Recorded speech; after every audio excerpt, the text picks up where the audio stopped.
I'm Dr. Yasapa from Zion Law School. Welcome to the free astrotheology class, all right? Okay, so this is our book, The Forgotten Zodiac, The Secret Truth of J.C. the Christ Figure by Bill Darrell-El. Okay, so we are in, there's a book inserted into this book. The name of the book is The Forgotten Language of the Stars. It's on we are on page 38, but we're going to skip page 38. Okay, we're going to jump over to page 39, astrological ages.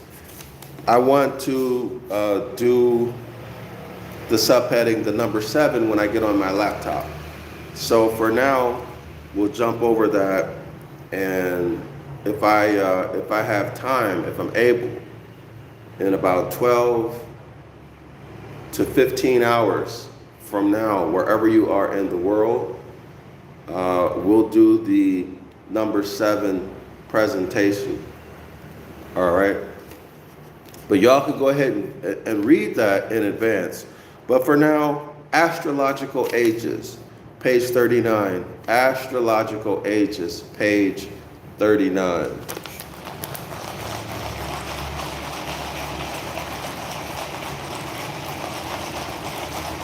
Give me a second here.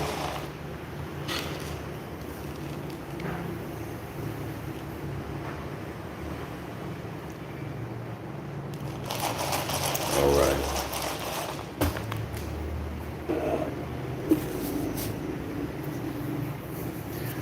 Okay. Let me see if I can get in the screen better.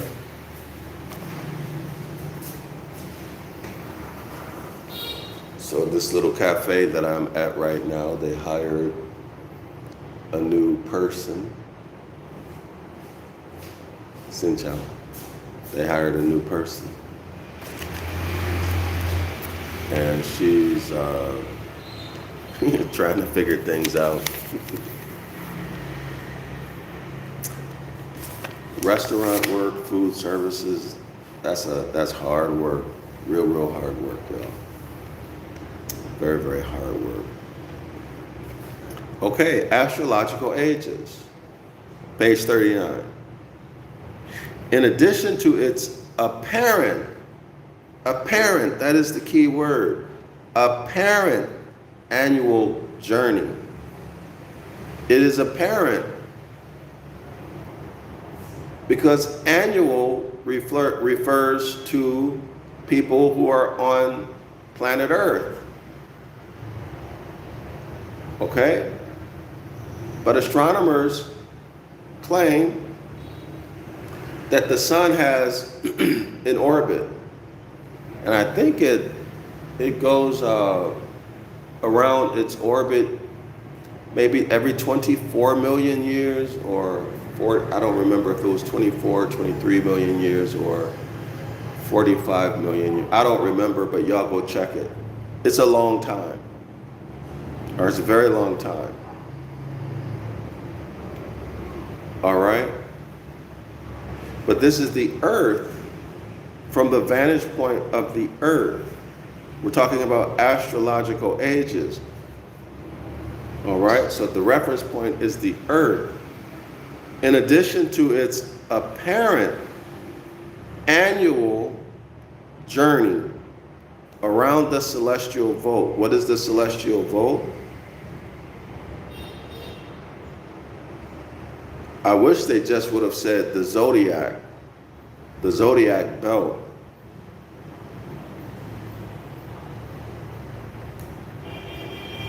But I don't know. So we need to read it, okay? Hopefully he clarifies it. Remember in the last video presentation, the 12 zodiacs are situated in a belt, a circle. Sometimes it's illustrated as a snake with, a snake, and then in its mouth, it has its own tail in its mouth. Okay, so a belt, a circle. A volt? Is he talking about that? Or the entire space? Space, like space up there. We don't know, so let's see where he goes with this. In addition to its apparent annual journey, annual means 365 days, y'all. Okay, so that's how I know he's talking about Earth, reference to the Earth. And it's apparent. Apparent means it appears to be so.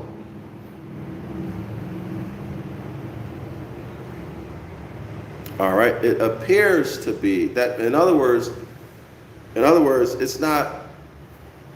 It appears to be so as in it is. It appears to be so as you look at it from standing on the earth. I hope I'm clarifying that. In addition to its apparent annual journey around the celestial vault, the sun sun, the disk in the sky, has another, much longer cycle with regard to the zodiac. Okay, so now we're talking about cycles in relation to the zodiac. Here, he's talking about two cycles. An apparent cycle, that's 365 days. If you're on Earth, that cycle, and a much larger cycle with regard to the zodiac. So let's see how well he develops this. Because the Earth wobbles slightly on its axis. Okay, so they say that the Earth is a globe.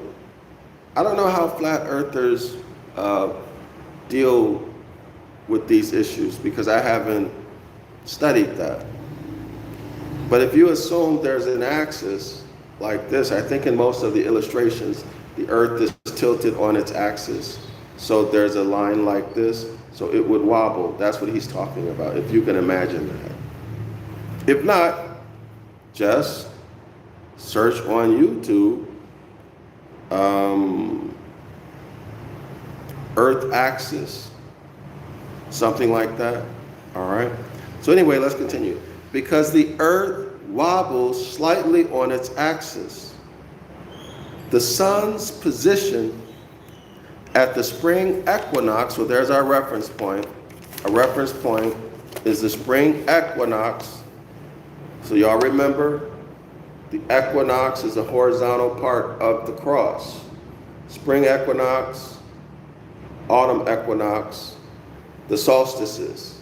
All right, so summer solstice, approximately June 21, winter solstice, approximately December 21. Okay, so the solstices, so when you see the Pope do like this, that's actually astrological. The solstices and the equinoxes. All right, so summer, winter, spring, fall. Okay? All right. But again, our reference point is the sun, the disk in the sky, sun. At the equinox, that would be 0 degrees, and the sun is wobbling. I'm sorry, not the sun.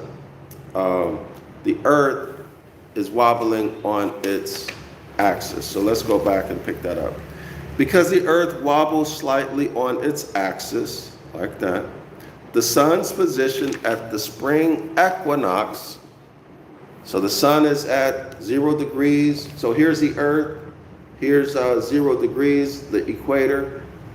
Okay, so extend that out, y'all. This is the celestial equator, okay? So the sun, this is the sun. The sun is at 0 degrees at the celestial equator.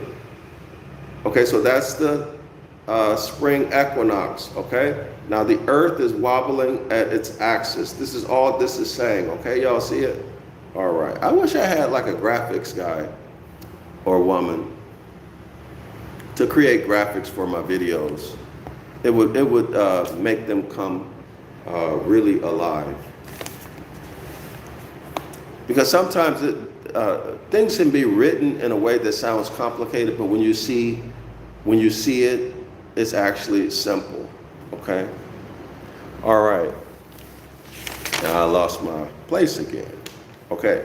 Because the earth wobbles slightly on its axis, the sun's position at the spring equinox changes from year to year with reference to the fixed stars. The movement does not amount to much, about 1 degree of arc in 72 years. Now there's an asterisk. So in other words, this wobbling causes the angle to change 1 degree every 72 years. Now isn't it interesting that 7 plus 2 is 9? 7 plus 2 is 9.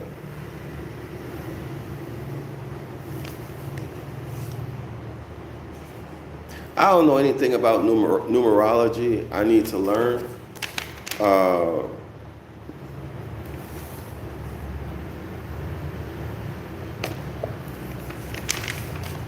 I'm just trying to figure out how. I'm thinking about how the 7 and 2, different meanings I can get from it without thinking out loud. I don't want to spook anybody out. Oh, he's doing this and oh, he's doing that. What an idiot. Let me not say that. Maybe that's harsh for some people. TP Way, hello. Islam and Shalom, TP Way. I know who you is.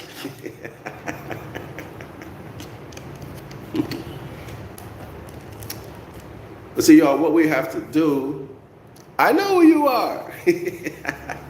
It's P-Way, I know who you are. You know how I know who you are? From the P-Way. From the P-Way. If we were in the 80s or 90s, I know Phyllis, I know it's you. If we were in the 80s or 90s, that would be, well, you know how back then we used to use, I guess, nicknames. I don't remember what we call it, what we used to. But anyway, I know who you is. It's good to see you. But what we have to do, y'all, when we investigate the scriptures, let's focus in on the book of the law, since that's the major project that I want to accomplish. But I have other projects that I'm working on, like an English grammar book, the Hebrew grammar book. The Hebrew grammar book, for y'all, those of y'all who don't know what I'm talking about, this is the Ancient Ibaryath grammar book. I had a conversation with a friend of mine yesterday, briefly, and I asked my friend's opinion as to whether or not I should make Ancient Ibaryath into a language that can be written and spoken by the masses today. So it would be modern Ibaryath. So that means I would have to create vocabulary words, create grammar rules, etc. in order to do it. My concern would be whether or not the people would reject it. And it would turn out to be a waste of time and money. And it's not y'all should know that that's a big project. For example, you know, the Jewish guy, I don't remember his name, but I have it in the 101 Ancient Ibaryath course. Okay, so if y'all subscribe to that, y'all can get this information. But the Jewish guy created modern Hebrew, right? And he used a whole bunch of he used Yiddish, and he pulled from different places, right? Came up with his own pictographs and own grammar rules and the whole 9 yards. So languages can be created. if you understand linguistics and you have the discipline and the time to do it. So, anyway, I had that conversation. That's something that I've been thinking about doing. But going back to dealing with numbers,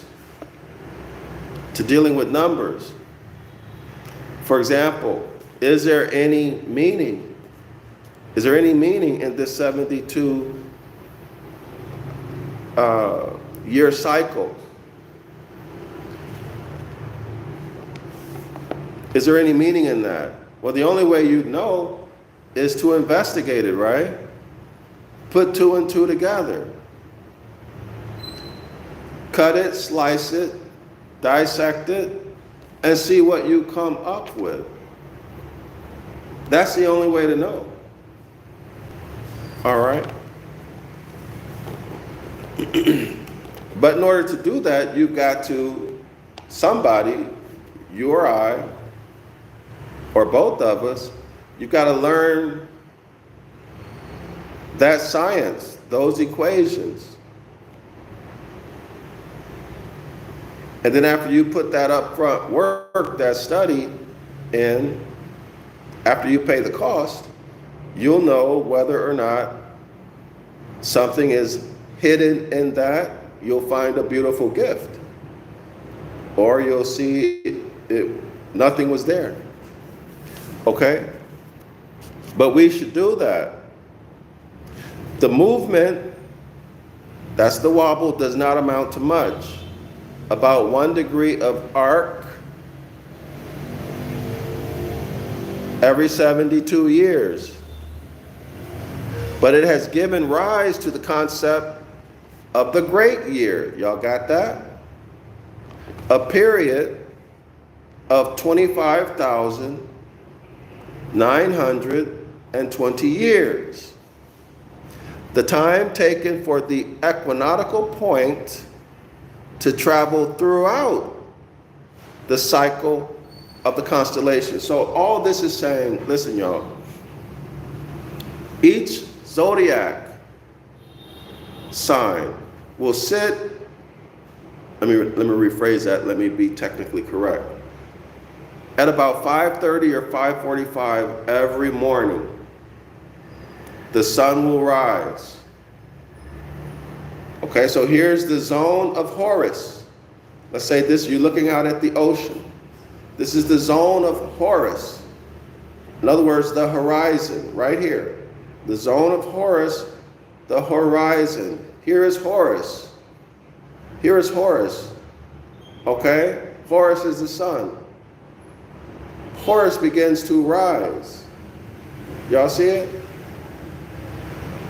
The horizon, the zone of Horus, the sun begins to rise. So if you look toward the east, this is occurring at 5:30 to 5:45 every morning. If you look toward the east, you'll see one of the zodiac signs. Look just above the horizon. Look just above the zone of Horus. And you'll see Horus, or the sun, rising. 5:30, 5:45 in the morning. Look just above the horizon. You'll see a zodiac sign. Okay, that zodiac sign will appear at 5:30 to 5:45 in the morning when the sun is rising for approximately 2,560 years, or somewhere in that. Actually, if you want the exact number, I'll come back to that. So, there are 12 zodiac signs, right? There are 12. There are 12. So when one zodiac changes, it's going to change after approximately 2,560 years or so, depending on who you read. So you multiply that by 12. And then After the 12, the 13th time it happens, you'll be back to the first zodiac sign. Clear? You'll be back to the first zodiac sign, rising at 5:30 to 5:45 a.m. in the morning. You'll see that first zodiac sign in the cycle in the east, just above the horizon. So that takes 25,920 years. If you want the exact number, divide a great year, which is 25,920 years in this book, divided by 12. It will give you the exact number of years of each zodiacal age. A zodiacal age simply means, let me repeat it. A zodiacal age, this guy, y'all see how rude this is? And he sees I'm doing a live stream. Well, some people, sometimes I think a low achiever just wants to sabotage. Or maybe not a low achiever, but just somebody who's just hateful and jealous, want to mess up somebody's live stream. He knows what I'm doing, and he probably understands what I'm saying to him. Because I'm talking to him, but I'm talking to you. All right, so all a zodiacal year is, all an age is. Title, the subheading is Astrological Ages. The apostle says, tell us, when will these things occur, and when will be the end of this system of things? Well, that's a poor translation. It is when will be the end of the age. When is the end of the age coming? Okay, that's the more accurate rendering of the verse, okay? It is not last days. It is the end of the age. What age? The zodiacal age. Clear? During the alleged story, the alleged Gospels, the apostles asked JC when would be the end of this system of things, the end of this age. Not the last days of the world when the world would be destroyed. That is intentional deception, duplicity. Okay? That evil in Pisces. So let me clarify this with you. The end of the age, which has been translated the last days, simply means when will the zodiac sign that we see in the eastern sky, when the sun is rising in the morning at around 5:30 to 5:45 a.m. every morning, when is that going to change? When is the next one in the cycle going to show up?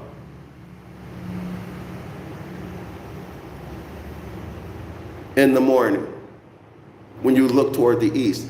Period.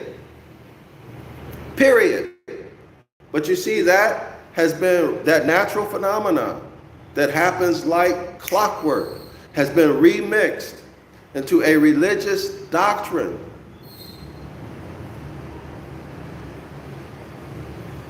And that religious doctrine has disconnected you from nature and therefore reality.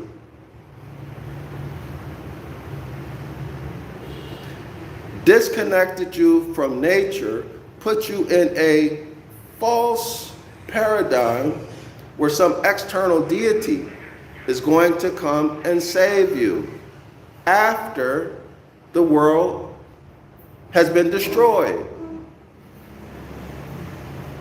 In fact, if you don't do what the deity tells you to do, and he's watching your every move, listening to your every thought,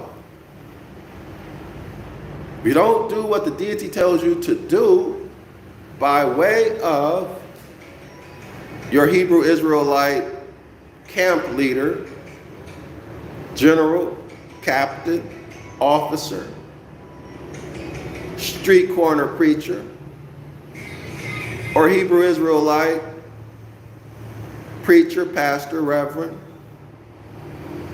or Christian preacher, pastor, reverend, bishop, cardinal, pope, vicar of Christ. If y'all know what I'm talking about, each of these organizations has their own vicar of Christ. Their representative of JC, the Christ figure, who is operating, exercising power from Rome. The Holy See, S-E-E, is a source of their power. If you've been following the content that I've been presenting here, the Devil's Pulpit, and just out of the New Testament, and showing the natural law in the commandments, which, well, y'all call them the commandments, right? Right? Y'all call it the Mosaic the Mosaic law, the commandments, which are natural law. When you analyze the two, when you compare and contrast the two, you will see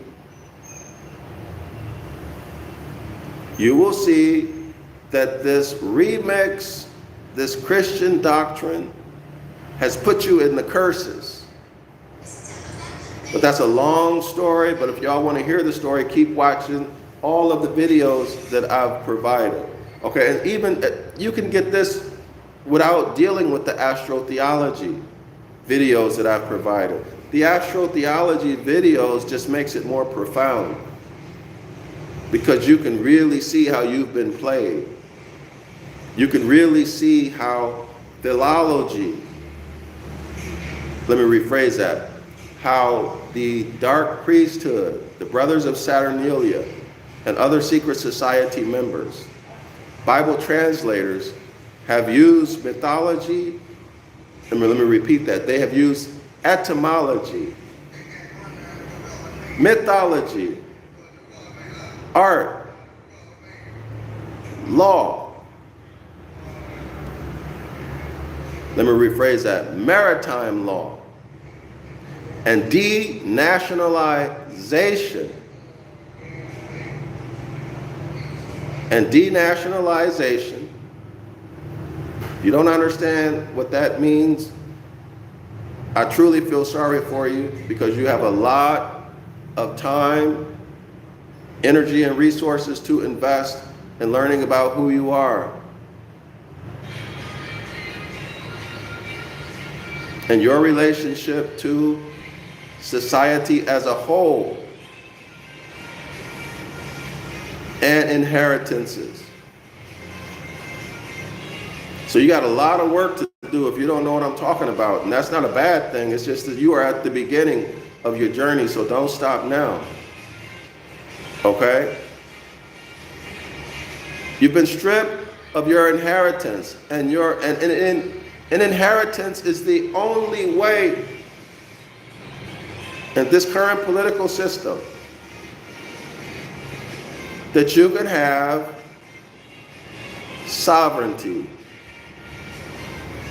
receive and give generational wealth. Now, I'm not talking about sovereign citizen stuff. No, I'm talking about the sovereignty mentioned in a law book where you can do what you want when you want.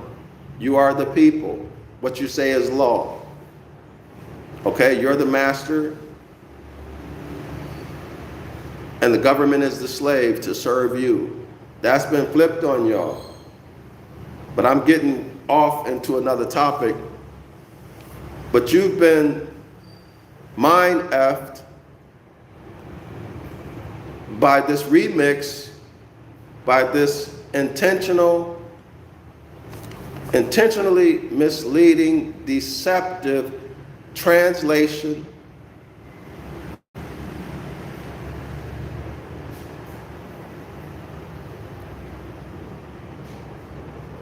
this intentional deceptive concept based upon that deceptive misleading translation, that the world will come to an end when it is actually nothing but a change in the astrological age, i.e., which is nothing more than the constellation rising at the eastern part of the horizon when the sun is rising. What you see there, that constellation, when it changes. Y'all see how destructive they have been? They created a whole narrative that the world will be destroyed, a great tribulation and Armageddon, and God's kingdom coming on earth and New Jerusalem coming out of the sky. All of this based upon that one remix that's got you all messed up. Searching for an external deity in violation of the first commandment. So let's continue.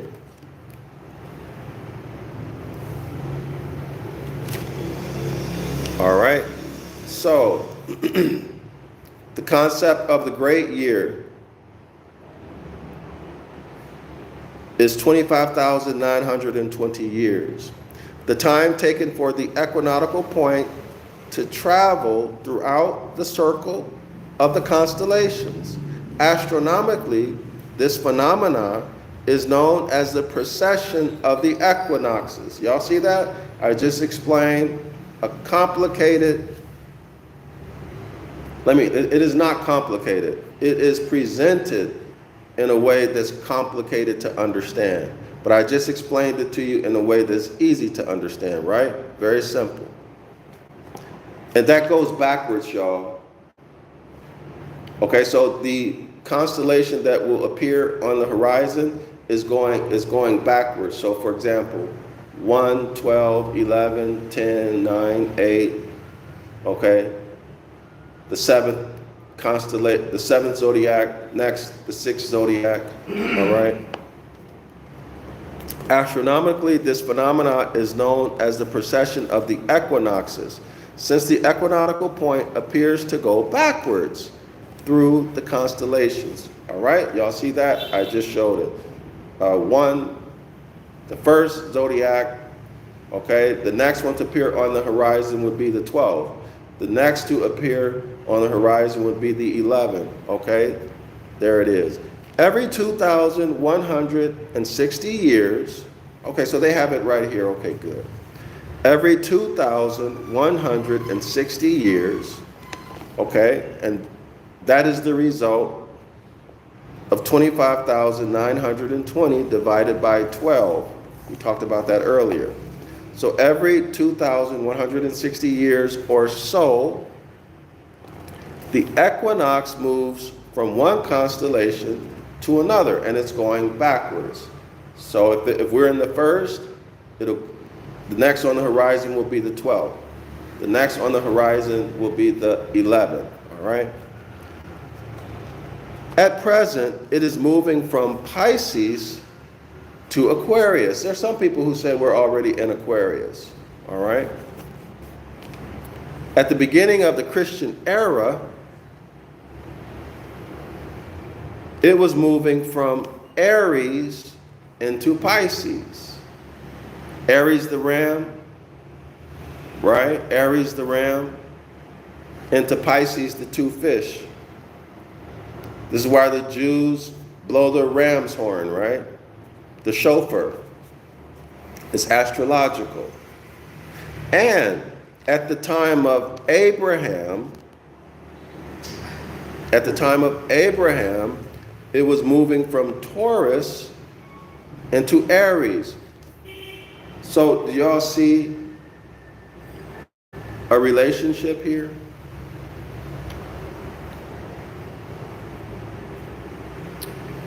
When JC was allegedly born, was at the end of a zodiacal age, moving into another. And in Abraham's day,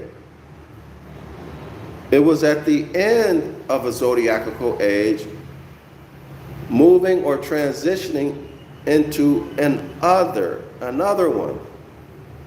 It wasn't at the beginning of let me repeat that. It wasn't in the middle of the zodiacal age. It was at the end. In both cases, it's at the end of one age, transferring or moving into another age. That is significant. That's significant. Why? Let's say you have a battery. When you're at the end of that toward the end of the life of the battery begins to get weak, right? The energy is weak. Very, very weak. Okay? But when that battery is new, the energy is full power. So you're going into leaving one zodiacal age, the energy is very weak. It's very weak. But the new zodiacal age, the energy is very strong. It's at maximum power. The old zodiacal age that you're leaving is at minimum power. And they're not disconnected. Okay? It's fluid. It has meaning. I've covered that in many of the videos. All right? You with me, PD Wade? You with me, P. Wade? Am I making myself clear? Okay, now let's continue, y'all. In other words, y'all, this transitory position, this transitory area where the old weak energy is meeting the new maximum energy, it's going to have an effect. It's going to have an effect physically, a physical effect. Okay, like for example, spring becomes summer. Summer becomes fall.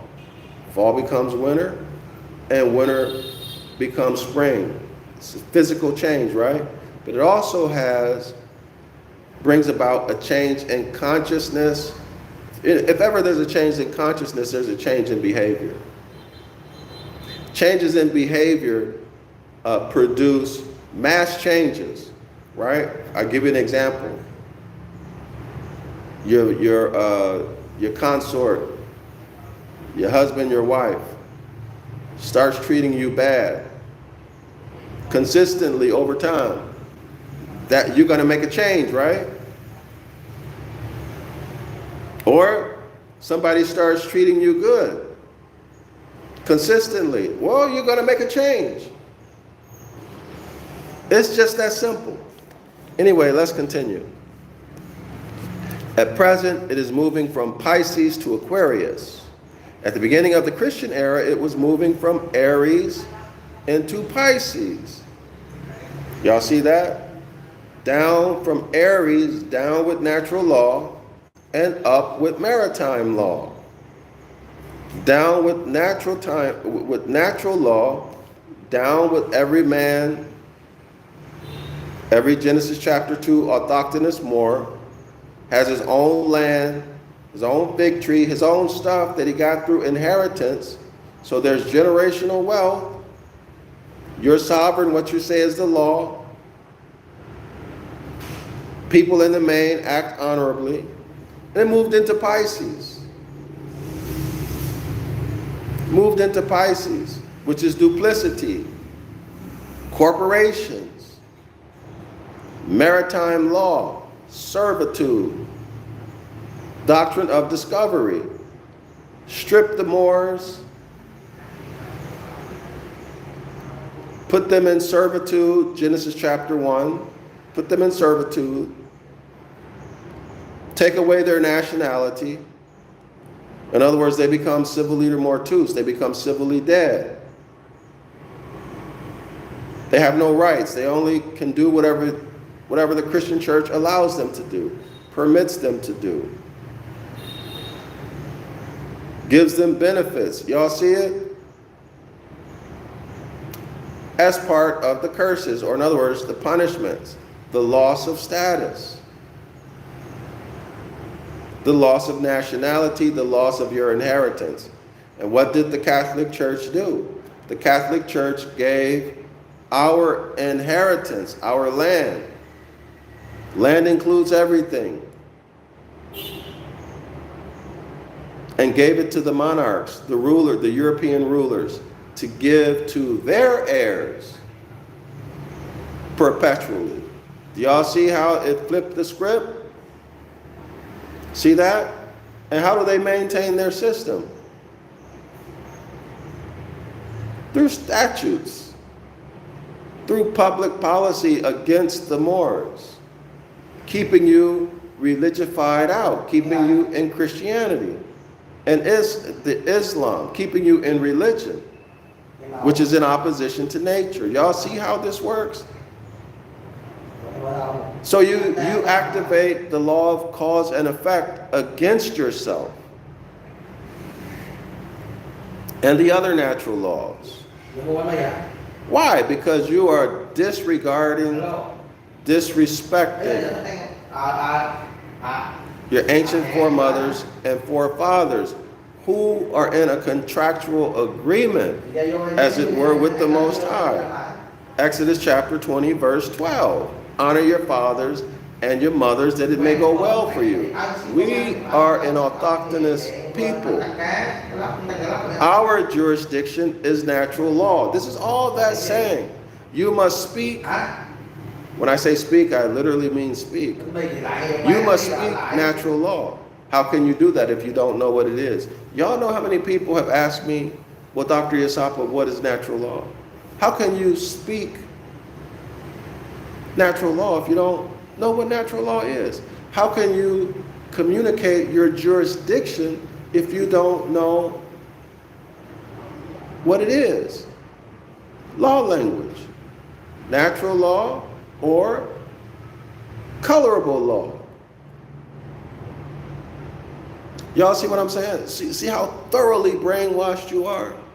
When you start talking Christian concepts, Christian ideas, you're speaking colorable law. Sounds like law, but it's not. You're giving a public demonstration that you are chattel, that you are civilly dead through your language.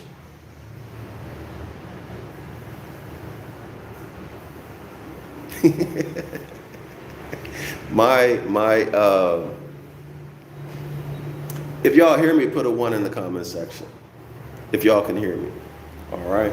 So, in Christianity, this is where we see maritime law. Everything is about the water, the sea. Okay? This is the deity of Christianity is Oannes, the Dogon, the half fish, half man. All right? That's what it is.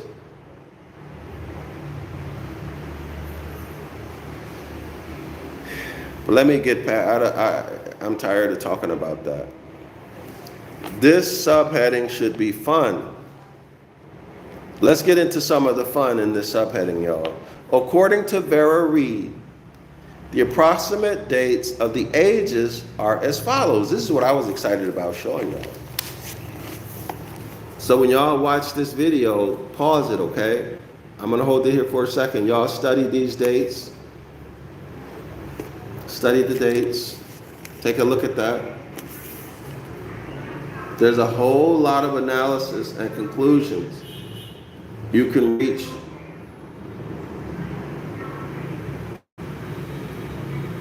by using these dates. Take a good look at it. When's the first date? When's the oldest date? Let me put it that way. And when is the youngest date? Take a look at that. All right, y'all. Leo the lion, somewhere around 10,800 BCE. It began somewhere around 10,800 BCE and ended in the year 8,640 BCE. Now do you understand? Now do you understand or have a better idea of why historians'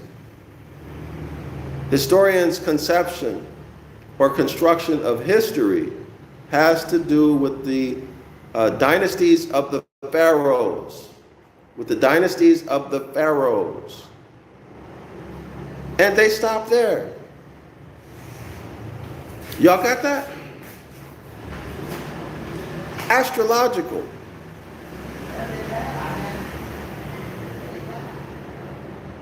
And of course, the alleged birth of JC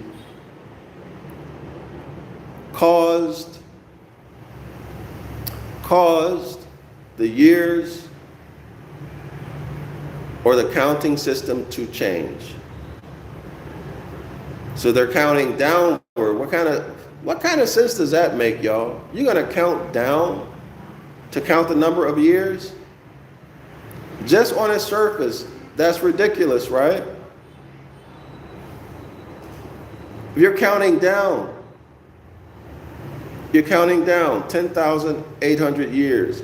If y'all do some study, you're going to see that the history is based upon the pharaonic dynasties. They date them. Okay? That's the only way that they can get to the 6,000 years for Adam, or the 6,000 years age of the earth, or something like that. It's the only way they can get it is by counting or guessing, let me say that, guessing when these pharaohs ruled. Okay? So if y'all look at the Sphinx, the face of the Sphinx is a woman. That is Virgo. The beginning of the year. The beginning of the natural year. Let me check the time, y'all. At that time, the beginning, I gotta run. I didn't realize it was that late. The beginning of the natural year began in Virgo. Okay? In other words, if you're in North America, springtime would be Virgo. All right? So Virgo is rising in the east in the morning. You'll see Virgo at the horizon, rather. Virgo at the horizon, when you look in the east, about 5:30, 5:40 in the morning, you see Virgo. Hence, on the Sphinx, you see a female's head. And Leo, let me see if I can find, I should have done this at home.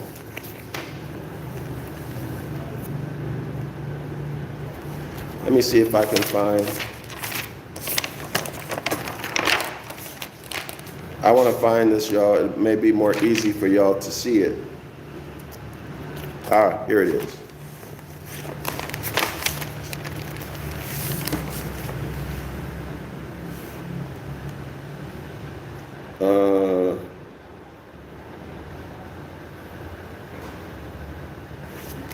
Well, I'm going to come back to it. But Leo the lion is the body of the Sphinx. Okay, so you have Virgo at the head, and Leo the lion is the body. If I remember correctly, Leo was the last constellation at that time, number 12, Virgo number 1. I'll check it to make sure, and I'll update y'all. Hence the Sphinx. So when? How long ago was that? All of this stuff is astrological. Anyway, y'all, I gotta run. I'm late. Or I'm almost late. Islam to all the Moors. If y'all want to support my project to write the Book of the Law into Ancient Ibaryath and modern English so that it's easy to understand, I'll put back all of the natural law concepts. All of nature will be put back All of the deceptions will be removed, and anything else that's hidden, I'll put it back in there. If y'all want to support that, my PayPal is paypal.me/Zion Law School. You can also support by buying my many Ancient Ibaryath books. I hope that you see by now that you must learn, understand, and be able to use Ancient Ibaryath. All right? That's simply a matter of practice. Okay? In order to be able to translate and know, not believe, to know what is and what is not regarding these documents. Islam and Shalom.